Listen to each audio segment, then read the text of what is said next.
Welcome back to our video series featuring commentary from our expert panelists that participated in our webinar looking at communication challenges and learnings from COVID-19. Newsroom Director and National Drive News presenter for Nova, Michelle Stephenson, has never before witnessed such an all-encompassing and fast-evolving story as that presented by COVID-19. There were so many angles to the story, and for newsrooms, they had to determine what to present to audiences to reflect the sentiment of society. Michelle discusses this and some tips for communication professionals when pitching stories in the new norm. I'll approach it from two perspectives. First, from a technical perspective, and then from a news viewpoint. Technically, very early on, we had a brush with someone who tested positive with coronavirus. You'll know who that is, Richard Wilkins. Basically, Richard Wilkins tested positive. He just finished a segment with Fitzy and Whipper. He's also on Smooth. So immediately we went into lockdown. Our tech teams then had to work very quickly in setting up a scenario where Fitzy and Whipper, which was a team of like 6 on air, all of a sudden were broadcasting from their living rooms, which some of them are still continuing to do at this point. My breakfast news readers went into working from home mode. We were able to basically run the news through an iPhone and a microphone, which is amazing, and go live. From a technical perspective for me, for Drive, because I'm national, there is a responsibility. I can do it from home, but we like to keep it in the studio. So I myself and the Drive team, Kate, Tim and Marty, have continued to come in and work from the studios just because it's easier, and also there's no one here. So essentially Nova has been shut down. There's just maybe about 6 of us that work out of the office and have continued to do so throughout the pandemic. It was really interesting to begin with as well. We were given letters in case we were pulled over by police. There were all these things that we really had to think about in terms of, okay, how do we get into work? All of a sudden we were given Uber accounts, so we weren't catching public transport because we were trying to limit that kind of moment with other people outside. From a news perspective, it was really interesting. I've never in my life worked on a story that had content thrown at you with such voraciousness. The veracity of the information and what we were dealing with on an everyday basis was almost to the point. I remember looking at Ron Wilson. I don't know if any of you remember Ron Wilson, but I work with him. He reads for Smooth FM. And I remember looking at him, and we were exhausted. We were drained, because normally in a news cycle in the afternoon, in a Drive news cycle, we might have one breaking news segment. We were doing breaking news every 5 minutes.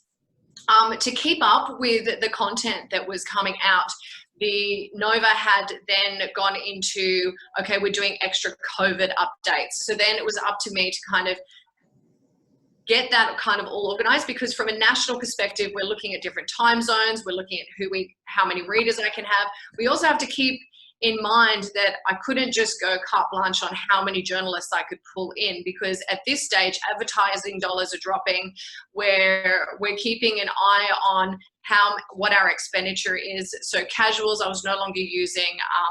A lot of us were working extra hours with not a lot of a break. From a news perspective, I was very conscious very early on, and I still to this day don't do it. I've never done an update on how many cases, because I believe it's a redundant thing. I don't think anyone's going to be richer for knowing that there's 3 coronavirus cases. I think I've kept the news in perspective in terms of, okay, what do people really need to know? Do they need to know that they can go to a supermarket? So for example, when Coles released that specific people could go at certain times, that to me was a news story. It wasn't that there was 3 people tested positive. Do you know what I mean? It was more about the logistics that people had to deal with their everyday lives. Now, from a communications perspective, the companies that got my ear and that I used a lot, you're looking at Uber, you're looking at McDonald's, you're looking at Coles, you're looking at Woolworths.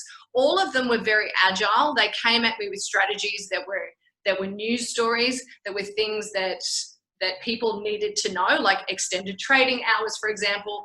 When McDonald's you could go through the drive-through and get milk and bread, that was important. When Uber said they're going to support, you know, all of the restaurants that are closed by offering them like a discount on their services, things like that really added to the news agenda. So I think from a communications perspective, when you're looking at what you want to use to get your message out, you've got to look at how it fits in.